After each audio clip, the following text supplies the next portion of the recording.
আসসালামু আলাইকুম। আজকে সকালে আমার বরের খুব ইচ্ছে করছে সে লাঞ্চে ভুনা খিচুড়ি নিয়ে যাবে। যেহেতু বাসায় সবই আছে এর জন্য আমি আর দেরি না করে ভুনা খিচুড়িটা তৈরি করা শুরু করে দিলাম। আমি এখানে পোলাও চালের খিচুড়ি করব। যেহেতু লাঞ্চে সে নিবে, একটু ভালো করে রান্না না করলে হয় না। আর এখন আমি পেঁয়াজের সাথে পেঁয়াজ, কাঁচামরিচ আর গরম মশলা একটু হালকা ভেজে নেব। এতে স্মেলটা অনেক ভালো আসে। আর সামান্য আদা জিরা বাটা আর রসুন বাটা দিয়ে ভালো মতো কষিয়ে নিব। আমি এটা একটু বেশি করে কষাই, কারণ হচ্ছে পেঁয়াজ আর বাটা রসুন বাটাটা যেহেতু আমরা ফ্রিজে রেখে খাই, আমার মনে হয় এটাতে আলাদা গন্ধ আসে। এই ভেজে নিলে সে গন্ধটা চলে যায়। আর আমি পাশের চুলায় গরম পানিটা করে নিচ্ছি। এতে করে আমার পোলাওয়ের যে খিচুড়িটা খুব তাড়াতাড়ি হয়ে যাবে। যেহেতু আমার বরকে আমি লাঞ্চ দিয়ে দেব, সেহেতু আমার খুব তাড়াতাড়ি করতে হবে। আর ওর অফিসের টাইমটাও হয়ে যাচ্ছে। এখন আমি চাল ডাল মিশিয়ে রেখেছিলাম, ধুয়ে রেখেছিলাম, সেটা দিয়ে দিচ্ছি এবং এখানেও আমি ভালো করে কষিয়ে নেব।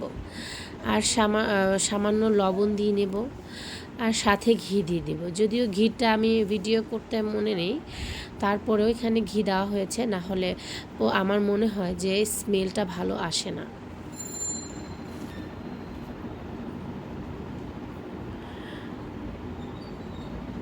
ভালো করে কষানো পর্যন্ত আমি অপেক্ষা করছি। আমি এখানে হলুদ দিতে ভুলেই গিয়েছিলাম।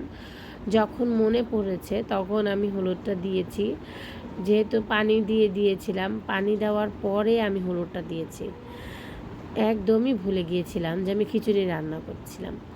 আমি পরে মনে হয়েছে তাড়াতাড়ি করে আমি হলুদটা দিয়ে দিলাম। যাই হোক, এইরকম ভুল আমার মনে হয় অনেকেরই হয়, শুধু আমার একার না।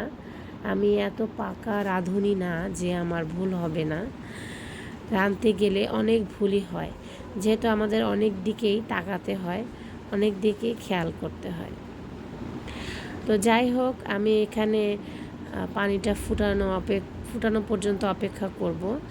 যেহেতু আমি গরম পানি দিয়েছিলাম, পানিতে বলক আসতে বেশি সময় লাগেনি। এখানে বলক আসুক আর আমি এখানে হালকা কুসুম গরম পানি খেয়ে নিচ্ছি।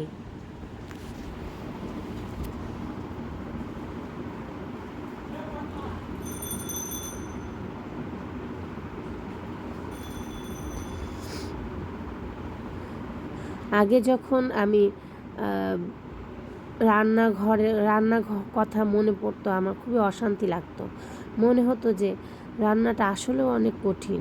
হ্যাঁ, রান্নাটা আসলেও অনেক কঠিন, কিন্তু রান্না মজা করে করলে ভালোই লাগে। আমি তো এখন একটু শর্টকাটেই করি, যেহেতু দুটো বাচ্চা আছে। আমার রান্নাটা একটু শর্টকাটে করতে হয়। আর মাঝে মাঝে শরীরটাও ভালো থাকে না, জ্বর আসে, ঠান্ডা লাগে, যার কারণে আমি খুবই শর্ট পদ্ধতিতে রান্না করার চেষ্টা করি। এখানে পানিটা অনেকটা টেনে গিয়েছে, যার কারণে আমি এখন ঢাকনা দিয়ে দিব এবং নিচে একটা তাওয়া দিয়ে আমি দমে দিয়ে দেব। এতে করে চালটা ফুটে যাবে।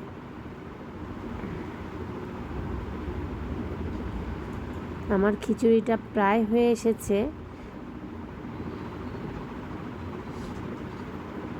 আমরা সবসময়ই পোলাও রান্না করার পরে একটু হালকা আঁচে দমে রাখি, সেরকম করে এই খিচুড়িটাও তাই দমে রাখবো, এতে করে চালটা ভালোভাবে ফুটে যাবে। এদিকে আমি ডিম ভাজি করে নিচ্ছি।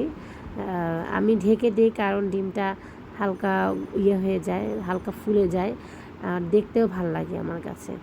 এজন্যই আমি ডিমটা যখন চুলায় দিই এক পাশে হয়ে এলে হালকা করে একটু ঢেকে দিই, বেশি সময় না, এতে করে ডিমটা অনেক ফুলে যায়। যাই হোক, আমার খিচুড়িটা হয়ে এসেছে। আর আমি যেহেতু বাচ্চার স্কুলে যাব, তাই সকাল সকাল একটু ব্রেকফাস্টটা সেরে নিই খিচুড়ি দিয়ে ডিম। খুবই মজার হয়েছিল। আর আমি একাই তখন নাস্তা করলাম, কারণ কেউ ঘুম থেকে ওঠেনি। আমার খিচুড়ি ডিমটা খেতে খুব ভাল লাগে গরম গরম, তো গরম গরম খেয়ে নিচ্ছিলাম। এই ফাঁকে আমি আবার আমার বড় বাচ্চার টিফিনটা রেডি করছি। বড় বাচ্চার টিফিনটা রেডি করব আজকে। আমাকে কালকে রাত্রে সে বলে রেখেছে সে ফ্রেঞ্চ ফ্রাই খাবে, তো আমার ফ্রেঞ্চ ফ্রাইও করা শেষ হয়ে গিয়েছে। আপাতত আমার কাজ শেষ, এখন আমি স্কুলে যাওয়ার জন্য রেডি হব। সো আল্লাহ হাফেজ, নেক্সট ভিডিওতে আবার দেখা হচ্ছে। সবাইকে ধন্যবাদ।